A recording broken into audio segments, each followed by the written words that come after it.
Rear diff replacement. Brought to you from the Abusement Park. What are you guys up to on this beautiful morning? Just off work. So plan for today is to go to my local U-Pick, get a rear diff out of a 2006 CRV, and bring it home. Then install it in my 2001 Honda CRV. Hopefully that will be a bit of an upgrade. I know the 2011 CRVs are normally what people want to go for, but unfortunately there's none of those out to my local U-Pick. There is a 2010 with 179,000 kilometers on it, which would be ideal, but unfortunately the rear diff has gone out of that. So my other best option is an undercoated 2006 CRV. Not sure how many kilometers on it, but it looks like it was mechanically well taken care of, but it looked like it rusted out. So I'm gonna go and try to grab the rear diff out of that one and put it in mine, because my rear diff is no longer engaging with the clutch packs. However, before I run out to my local U-Pick, I actually have to go and meet with a local seller here, looking at buying a set of wheels and tires for the CRV. So I'm gonna go run to the store, take out some money, go see him, see if I like the tires, see if I buy them, then head out to my U-Pick, local U-Pick, then head to my Honda dealership to get some new dual pump fluid to flush my rear diff. So I'm here underneath my CRV. I did go ahead and buy those tires. They're currently at D&L Automotive getting put on my alloys. But I came down here to have a look at my rear diff to see how hard it is to take out, right? So there's these bolts here, these two bolts for the rear diff mount. There's these 14s, those big washers like right up there, and the front drive shaft, and it comes down. But my issue is not my rear diff. My rear diff is fine. My issue is this side axle here.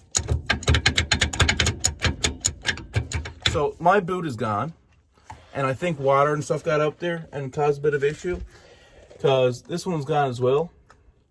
So I have to run out to Napa on Kemont Road to get a new side axle. I'm going to put that one in. I'm not going to get the rear diff just because I don't know how many kilometers are on that CRV, and I don't want to spend the $100 on that rear diff and it be having like 300,000 kilometers on it. So I'm going to leave that rear diff, put on this side axle, fix the issue. It'll be fully back up and running like it's supposed to be. But then try to keep an eye out for a viscous coupler out of Freelander, Land Rover Freelander.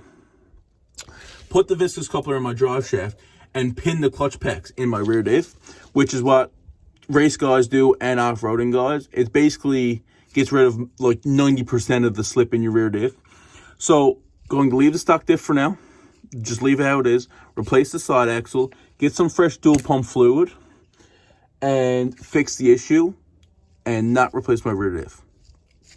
That's the current update. So, another update.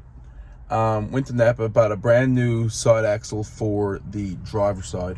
My passenger side is savable. It's all good. So, that box there has a new boot into it. So, I'm going to replace the boot on the passenger side axle, and I'm replacing the full axle on the driver's side. So Napa trip is done. Not going to go to U-Pick, gonna leave that diff there, and hopefully I hear from D&L soon to go get my wheels and tires. All right, so I'm back to the CRV now from inside Honda.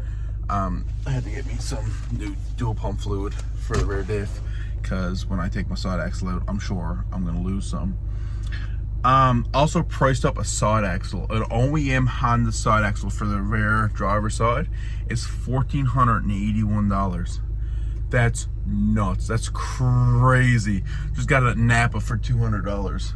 And she said they weren't available anyway, but like $1,400? That's nuts. What's up, guys? Sorry for the bad light. So I have the new side axle put in. She's all good and snug, and nice and tight and snug. Also got my tires back from D&L. Another shout out to those guys. The car, or the CRV, is finally on 30's. It has been a long time coming. She has a 4-inch lift, a 1-inch subframe drop, and she's rocking on 30s. I have about, I'm gonna say 18 inches of ground clearance underneath my rockers. Underneath my motor, I should have about 13 inches of ground clearance, and underneath my rear subframe, I should have probably around 11 inches of ground clearance.